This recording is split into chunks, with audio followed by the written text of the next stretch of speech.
Hi, this is Brandon from Watches on You. Today we're going to be taking a look at the Omega Chronostop reference 145.010.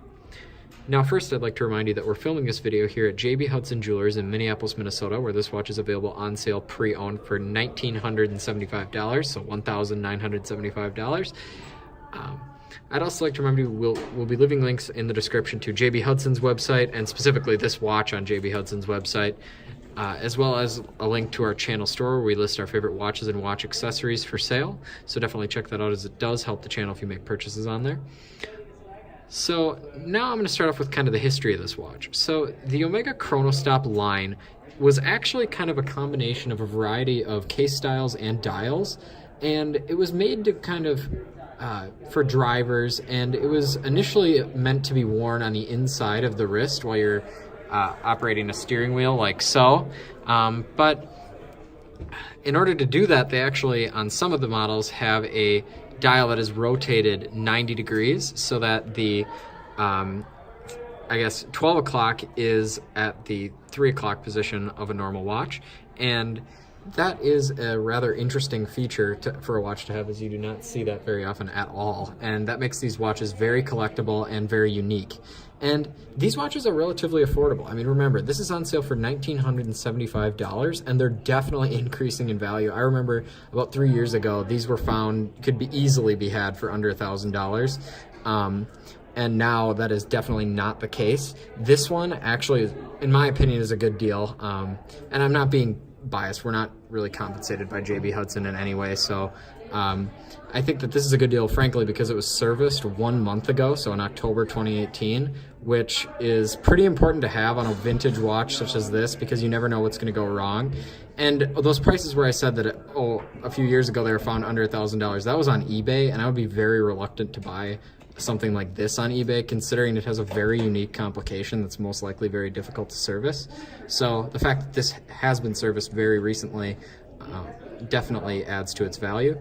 So now I'm going to actually go through that complication, and the reason it's called a Chronostop, so it is because it has a 60-second chronograph, and in order to operate that, you push this top pusher here, and that starts the chronograph.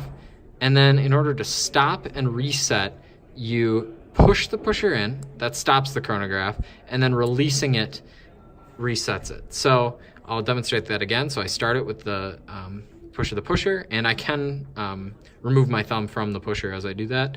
And then if you stop it, you have to keep it pressed down to keep stopping the chronograph, and then to reset, you just release the pusher and it resets.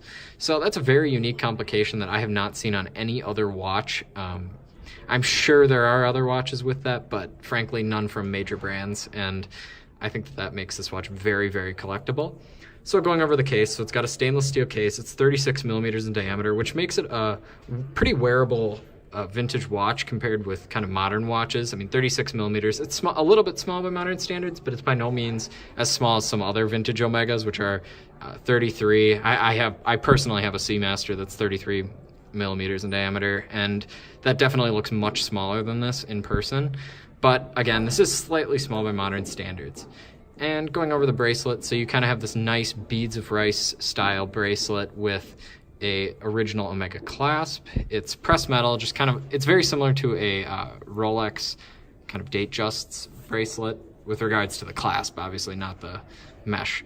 But it's fairly, I mean, it can be a little bit difficult to operate sometimes because it doesn't really have a safety latch, but that's it's not really a problem of the condition of the watch, it's just the way that the clasp works.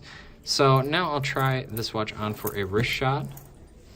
And as you can see, the 36 millimeter case size looks, I mean, fairly normal on my wrist. I have about a 6.5 inch wrist in circumference, so that's about average by probably modern standards. I think that this watch looks very, very cool. It adds kind of an element of vintage style, but I really like the functionality of the watch and the fact that it has that unique complication. So thanks for watching this video, and remember to like, subscribe, and share. Thank you.